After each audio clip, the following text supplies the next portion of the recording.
Do you want a financially secure future, not just for yourself, but for your loved ones as well? This is Generations of Wealth, the podcast that breaks down the most effective wealth-building strategies you can easily apply to your own life. Join investor and international best-selling author Derek Dombeck in exploring practical tips and sound advice on building a profitable business, creating a powerful brand, or getting into the thriving world of real estate investing. This is your chance to create your very own financial roadmap to live your vision, love your life. Let's begin this discussion with your host, Derek Dombeck.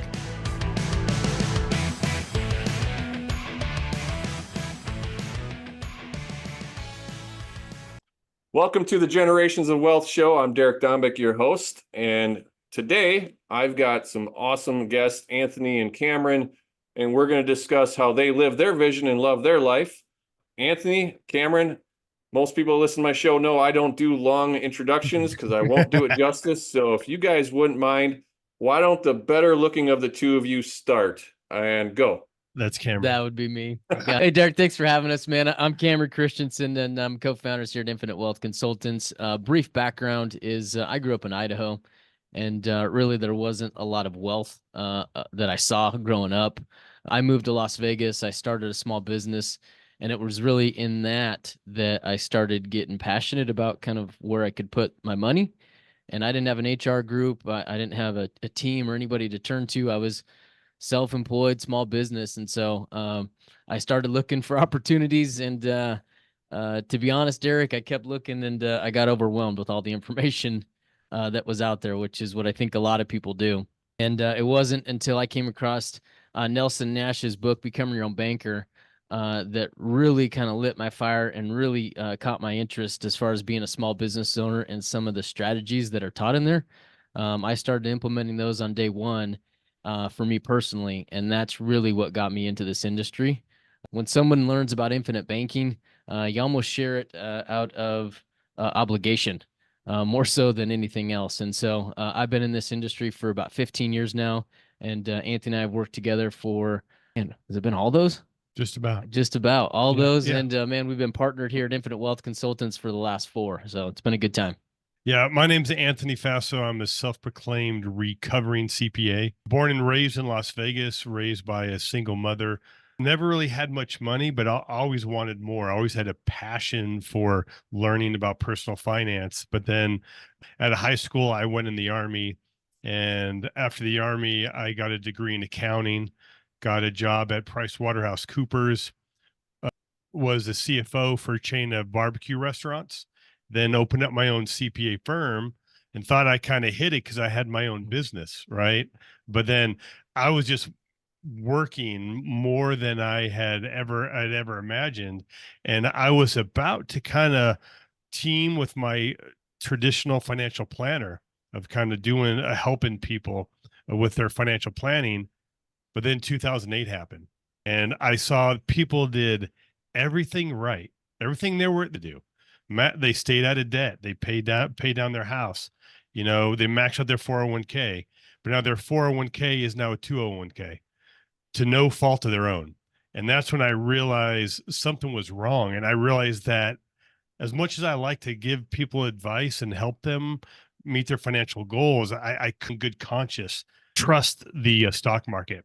And so that's when that's when I went out on a journey to find something, to be honest, mainly for me and my family. And that's when I reread Rich Dad, Poor Dad. But like most people have read it, but they never put it into action.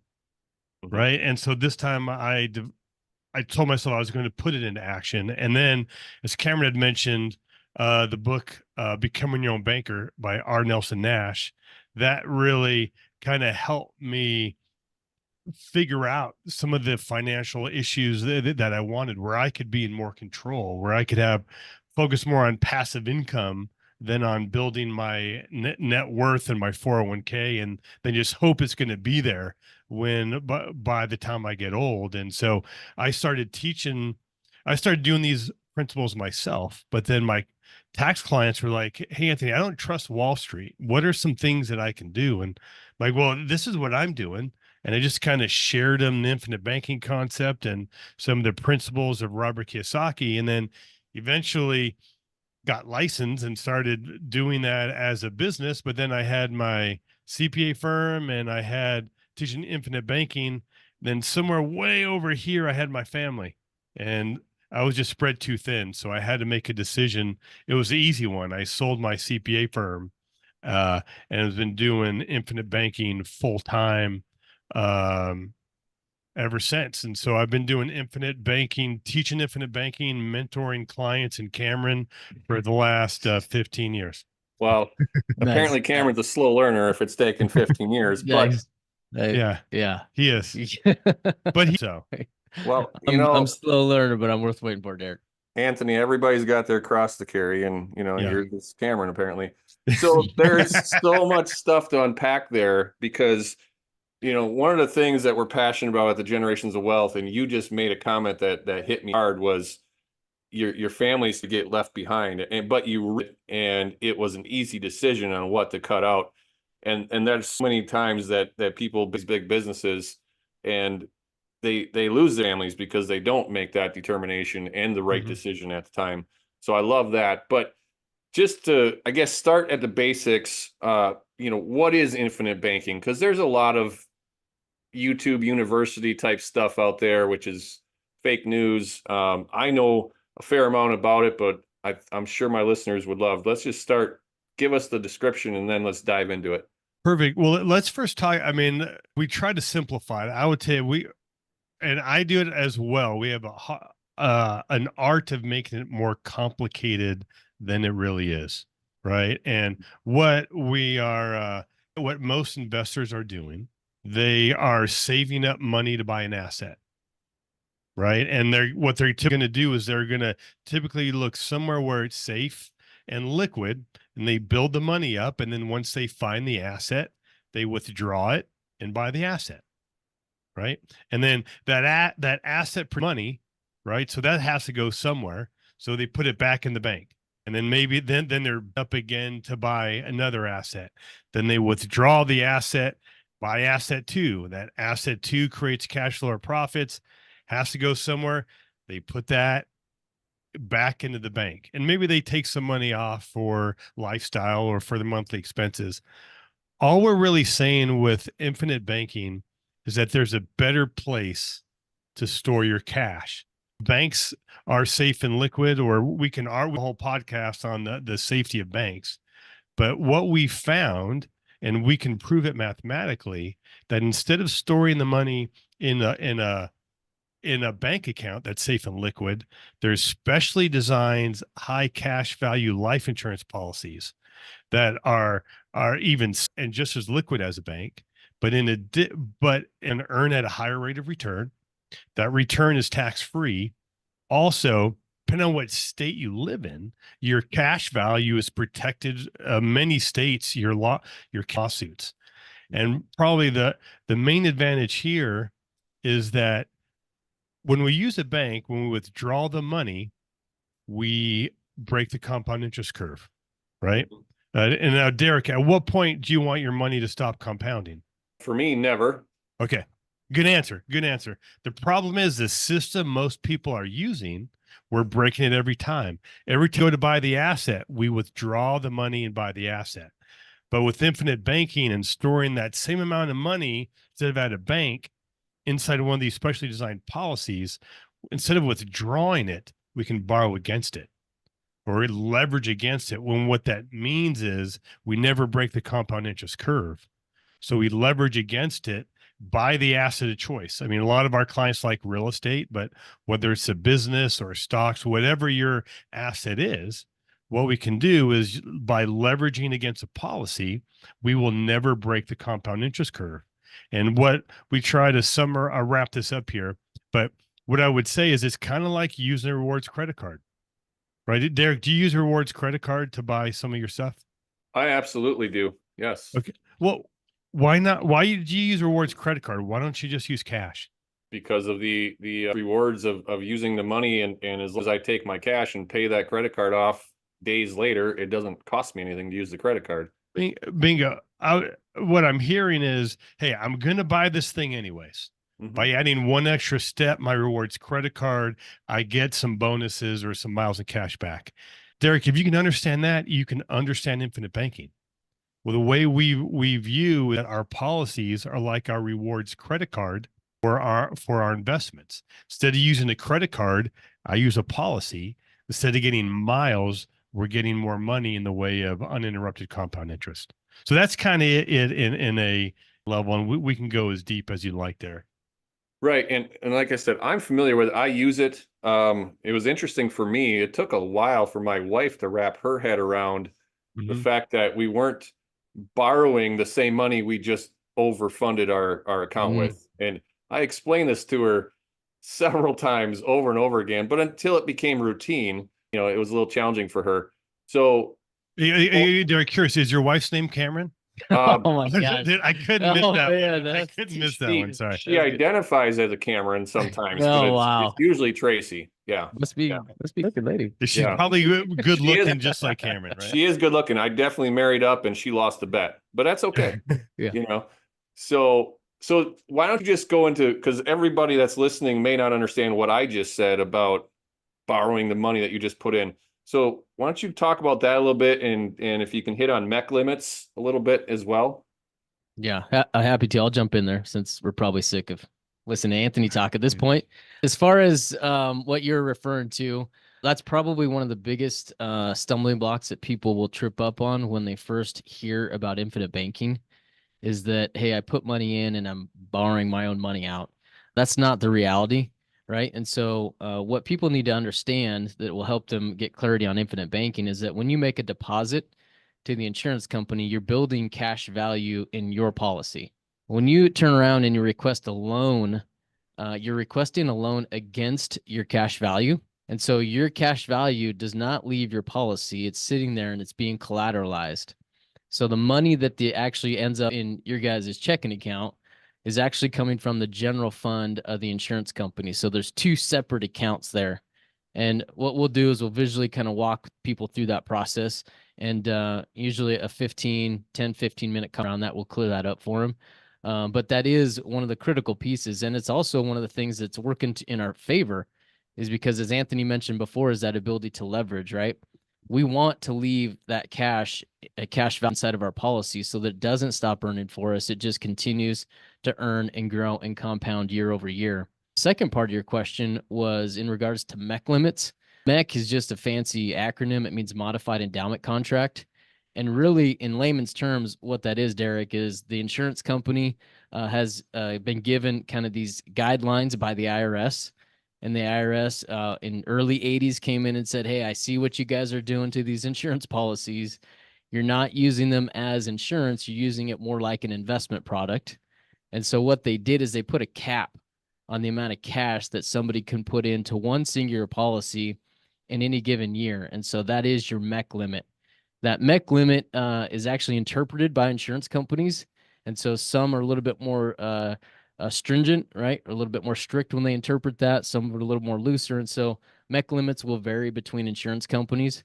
But typically what you'll see is it's maybe 3 times base premium, right, is typically kind of a general rule of thumb when you're trying to calculate how much PUAs you can put in there. So for those that are listening, base premium is kind of the insurance portion. That'll create cash value over time. And then the PUAs are what goes into a policy to create immediate cash value for somebody. So. And the interesting thing that you just said is it's a MEC limit per policy, but there is no limit on how many policies you can have. Correct. Right. I've got one more policy than Anthony. I got 17. I got 18. Okay. Yeah. So we've got, right. So as your income grows, as you direct more and more money back into savings, as passive income increases, you need a place to put it. And so that's when you start to add on additional policies. So most people are going to now go and call their insurance, their guy or gal, and say, hey, I want one of these policies that I can overfund and use for infinite banking. So how many ordinary insurance agents are in the country that know what the hell they're talking about? It's insurance agents are in the thousands or maybe tens of thousands. The people that know this are probably in the hundreds. And there's there's a couple pieces to it. For one, like Cameron alluded to it, the design is different, right? This isn't your typical whole life policy. It's designed very different. It's designed for high cash value, low death benefit. So you need an agent who understands how to design it, but also more importantly, how to help you implement it. Because as you may imagine, sometimes there's a layer of complexity when we're borrowing out money. When is the time to borrow money from the policy and when is it not? And then how do we pay it back, or when? Or what happens if I just deployed all this money in this big deal that I'm working on and it's taking longer to close? So now the premiums, or I can't pay the loan. Ideally, you need somebody who is very active in infinite banking, that is doing it themselves. And one thing that Nelson Nash, he was the author of Becoming Your Own Banker, and he called the Nelson Nash Institute, and that tries to protect the brand name of infinite banking. And part of what they do is they have a certification that people must go through. Not only is it a test on your knowledge, but also there's a interview with the board. You have to be recommended by somebody who is already certified. So they're trying to make sure that people that are certified know what they're doing, and they also need to follow a code of ethics. So if you're looking for somebody, that you can go to the Nelson Nash Institute, and then there's an agent finder.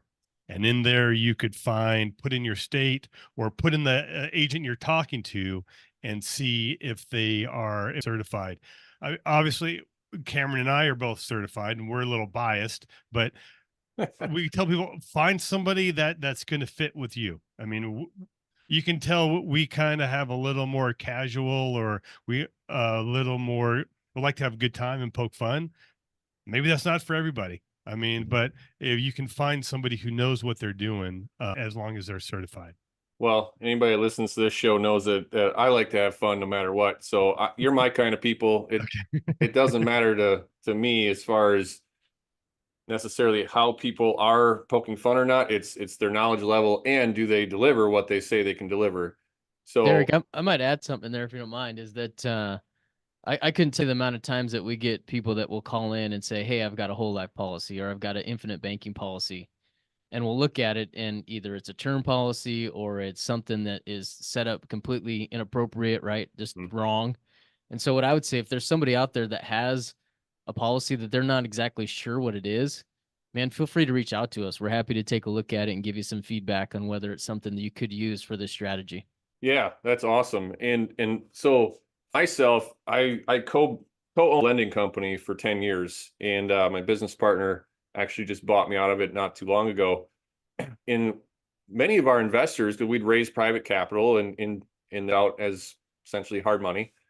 And many of our clients were pulling money off of their cash value life insurance policies to invest through us. And so I'm fairly versed with how policies work, and I'm even more well versed as to how many people have no clue what they actually have in their policy, often until it's too late. And so when we started getting into infinite banking, it was in conjunction with kind of key man insurance as business partners.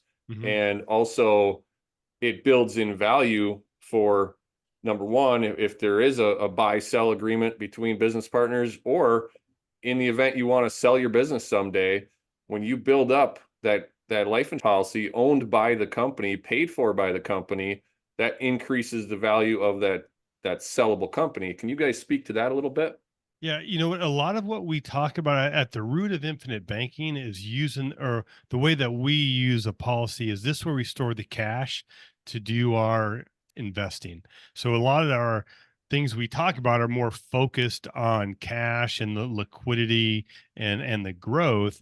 But because it is a life insurance policy, even though it is designed differently, it still has a lot of the benefits of life insurance.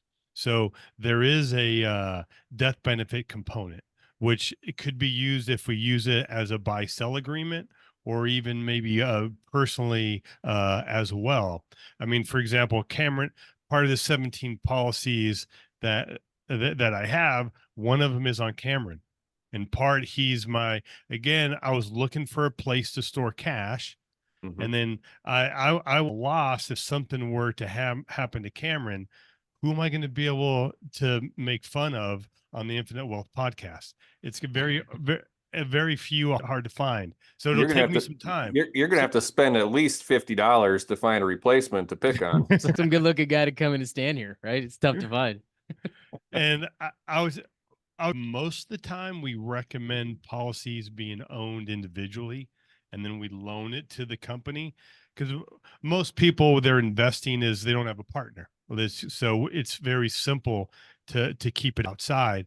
But if we have multiple partners, there's some great strategies that we can have the business own it, and then it becomes it asset of the business. So it is on the balance sheet, and also the cash value growth on that is still recorded on the balance sheet. However, because it's life insurance, that growth is tax free. So it Mhm. looks good on the balance sheet, and it also looks good on the loss. But then while we have that death benefit, we can use that for a key man insurance. And then either when you sell the property or the business, that could be part of it as an asset, or you can take that as a distribution. And as if it's to the insured, uh, then that can be a non-taxable event. So that could be another way for us to strip some of the equity out as we're selling it. But there's, another thing I like to point out, we're talking about the generations of wealth. I mean, this is one of the things that Nelson Nash had, is that he wanted to be able to teach these concepts to the next generation. And we feel passion for that. And partly, a lot of our clients have a lot more death benefit than they imagined. So it's important that we need to teach that younger generation about money with a small amount. So when they receive a large amount, that they're going to be a Absolutely. And even like with our children, putting policies on them, building them up to a point where, I mean, if you do this properly, you can have their college paid for if you start early in their life, and their insurance costs are next to nothing for the actual policy itself. So, and make them an employee, they pay for their own policy. So I have three kids, all three of them. My kids are 17, 13, and 6, all involved in my business. So they're legitimately structured as employees. I love it. I would, right. I love what you're doing there. College is always kind of the big ticket item, Derek, but a lot of times we'll help clients implement some sort of education or lending program with their kids at a much younger age, right? And that way they get accustomed to, hey, mom and dad aren't just going to give me money, right? Whether it's for a bike or an entertainment console, something like that is, hey, man, I'm happy to buy this for you, and you pay me back, right? And here's how we're going to track it. Here's where the money's coming.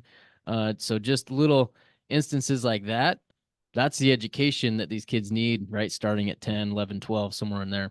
Absolutely. Absolutely. So you guys mentioned earlier, you mentioned the 401ks going to 201ks. I got my butt kicked in 2007, 8, and 9 in real estate. And, unfortunately I lost everything, but that's really what was the kicking off point for a lot of my success, because I learned the hard way, but I didn't quit.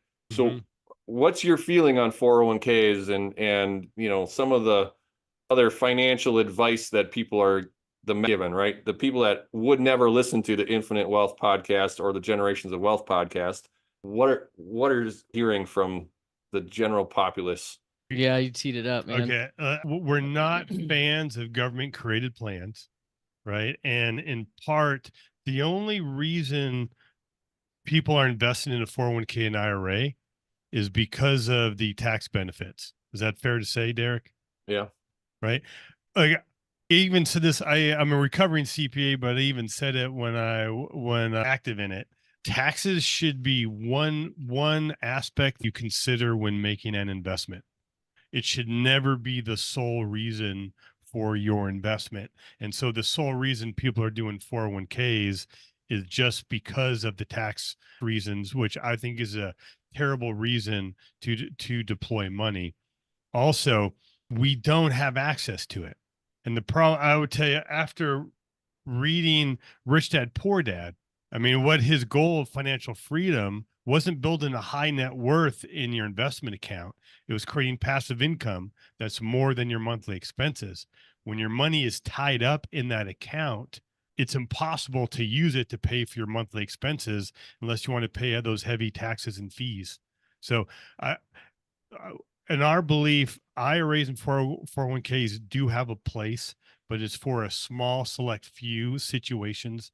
It should be more important. People should be building passive income, and they should be having assets that they have control of. So when life happens, you don't have, well, the problem is most people put too much or more, all of their wealth in their 401k. And then when a life event happens, that's the only place they have to draw money. And then so they pay taxes and penalties in order to access it. And then make it even worse, they can't go back in and pay it back. So, yeah, I'll jump in there too, Derek. If you look at our approach to personal finances, we do have a hierarchy of wealth where we categorize kind of the steps that somebody should be taking to achieve financial freedom. And so at the foundation of our approach is more control with less risk.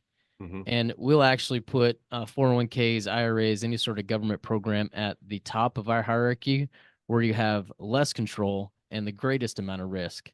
And what I've seen over the years when I'm meeting with people is that people have money in 401ks and IRAs almost by default.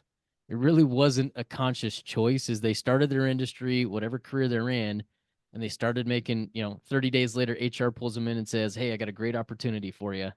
And they start putting money right into those accounts, right? Monthly drafts. And they look up 5-10 years down the road, and there's been this uneasiness that has been growing, right? Because they have no control over those assets. They have no idea how this thing is going to perform. There's no amount of effort or influence they can exert on this account, whether it's going to be successful or not.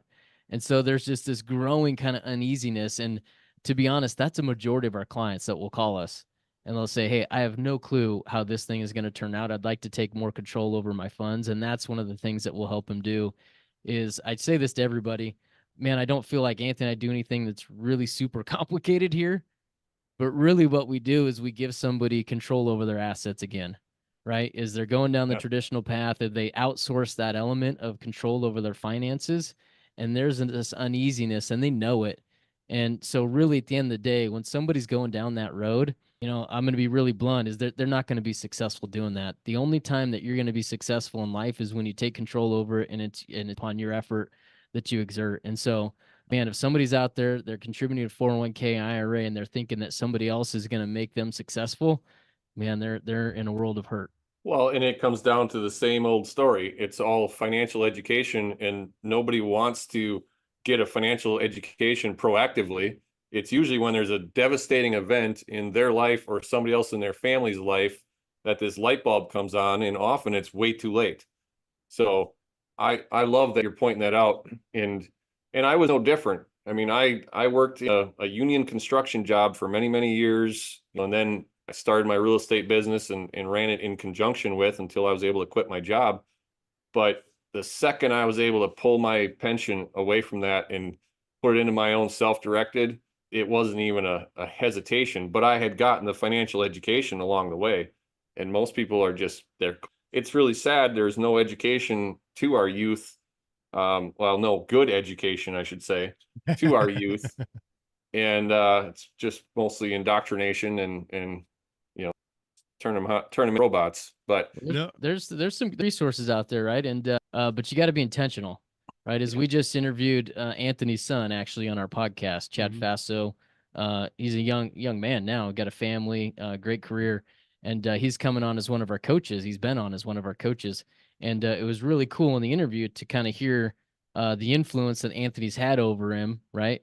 As kind of a young man, right, teenager, and kind of growing up, and presenting the books and these ideas with him. And at certain times, certain ages, he wasn't quite ready, right? But man, when he was ready, he grabbed some of these ideas and these strategies and just took off with them. And so, right, some of the resources that I would recommend for your kids are obviously we just gave two of them: Rich Dad Poor Dad, Becoming Your Own Banker. But there's also some really good books out there by Connor Boyack.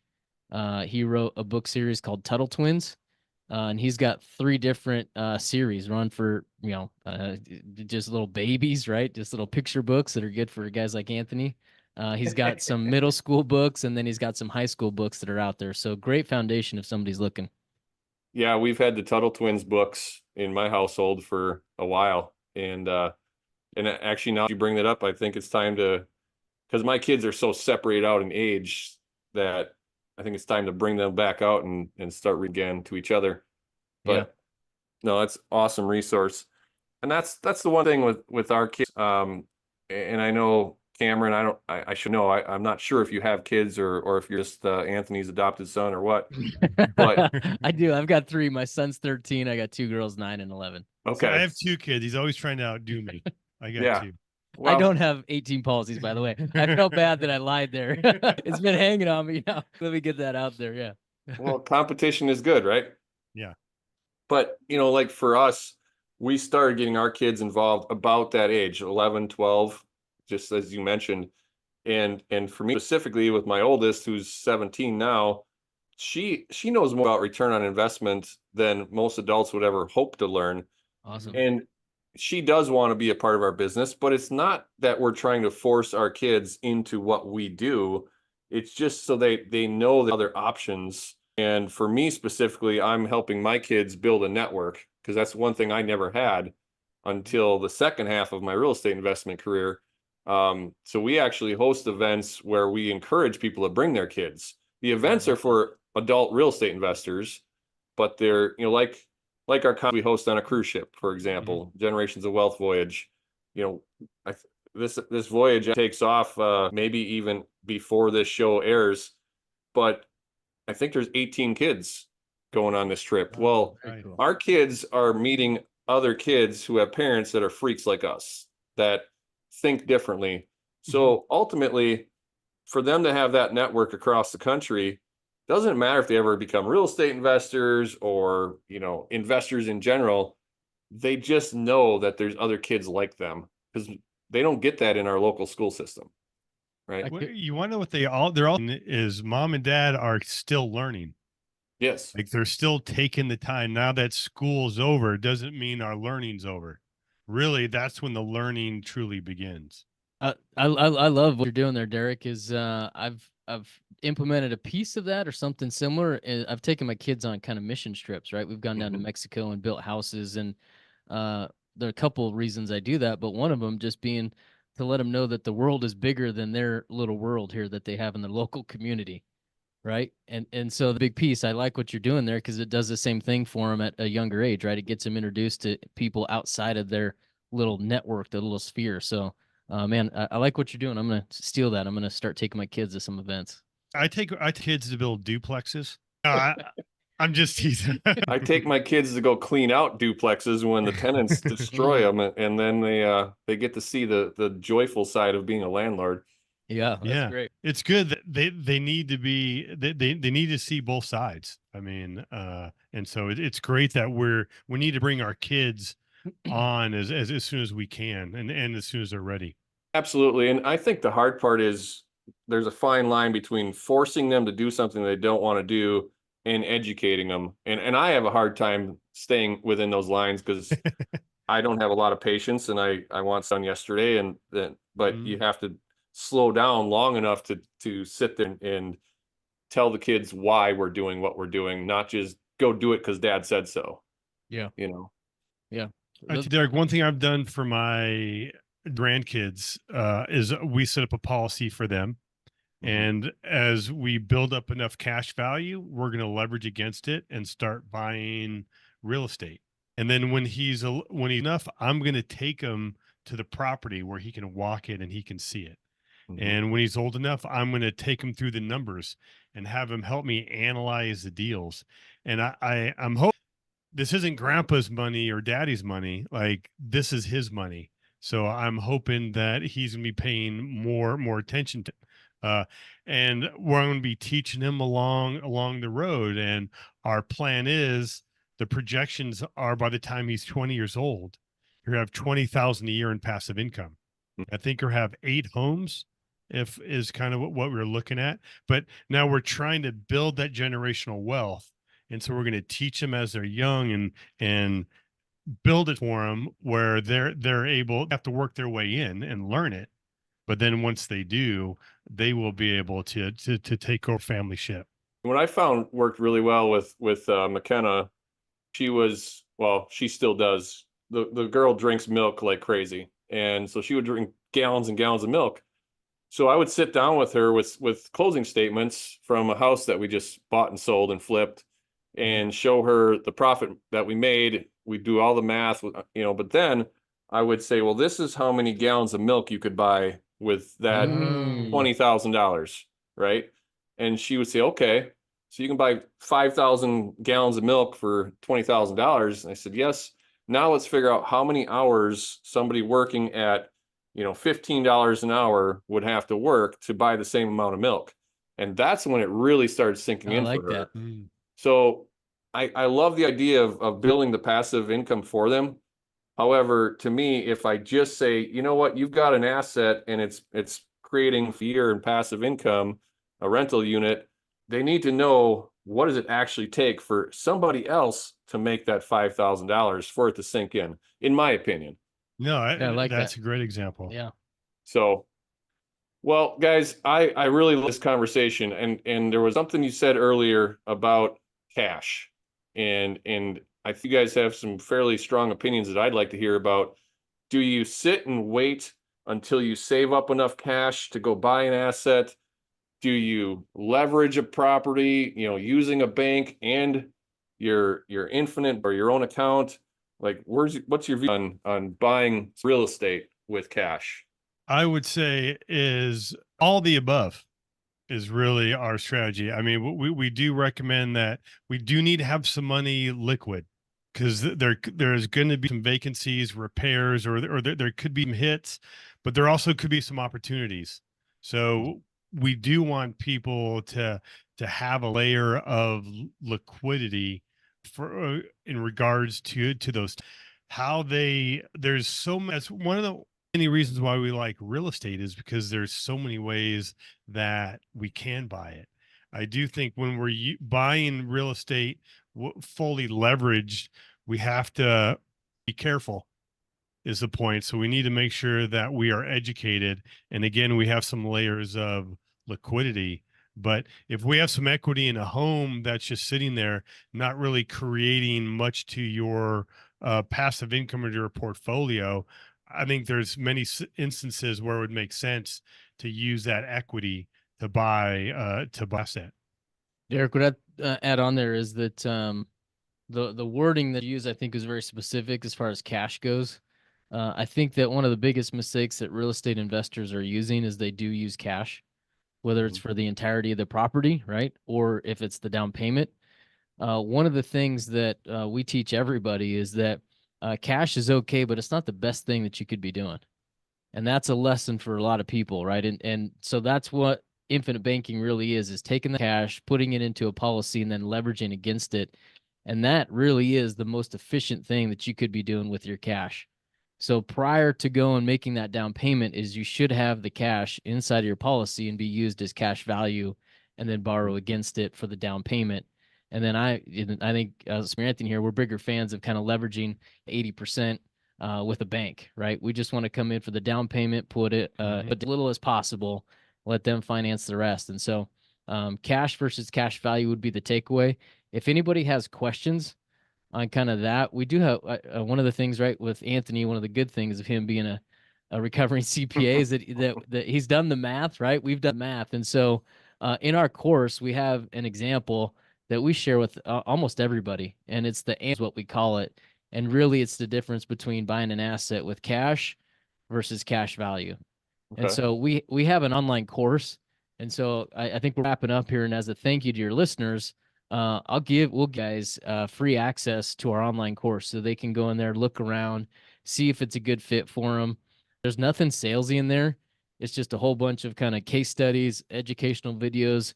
There will be a button that if somebody does want to talk to us, they can click on that and reach out to us. But again, we just want to give it to you guys as a thank you. And so I'll make sure I get that to you so you can put it in the show notes, but I'll read it out right here. I'll have a direct link. So we'll get that, but it'll be Cool. thegenerationsofwealth.com/infinite wealth. Perfect. And so we'll have that link. It'll automatically come to your supplied link. And yeah, that's awesome. I mean, I appreciate you doing that for our listeners.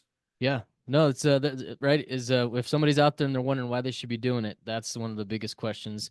One of the biggest examples that we'll provide for investors. And Derek, what I would say is if you've been here long enough, you've heard infinite banking is amazing and will cure all your woes, or you may hear that it is terrible and it's a scam.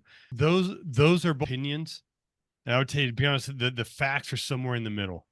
Okay. And if you are an investor, particularly in real estate, using infinite banking, just like your rewards credit card, is going to get you that uninterrupted compound interest that will allow you to buy more real estate and create that wealth. What I would encourage you and your listeners to do is you owe it to yourself to look into it. At least look into it and say, oh, no, that ain't for me. Fair. Infinite banking is not for everybody, but I will say there's a great opportunity here where we just add this, just like your rewards credit card to your investing.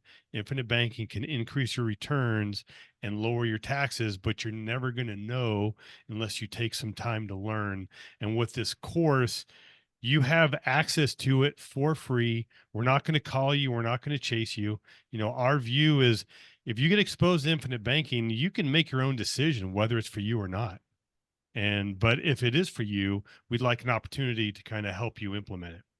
Well, and I love that you said that because I've implemented infinite banking for the last several years. I've heard about it from several different sources, some of which I felt icky after listening to them, and some of which were great. And so following the Infinite Wealth podcast, learning from you guys, using those awesome resources that you're giving away. I mean, I appreciate that because, again, there's so many people on YouTube University that are getting fake news, false information, and maybe they're getting good information. They don't know the difference between the two. So that's really what we're all here to try and help and prevent, right? Absolutely. So, guys, what's one I should be asking you that I haven't? I know you want to ask Cameron how he does it with his hair, but I'm just going to warn you. That's another podcast. Yeah. We don't have another hour for the show, but if we did, I think the hair care would definitely be a topic of choice. I would say, you know what I think? I mean, we try to take an educational approach, and I think one valid question is, what's the downside of infinite banking? Okay. Like we just talked about all the great stuff about it.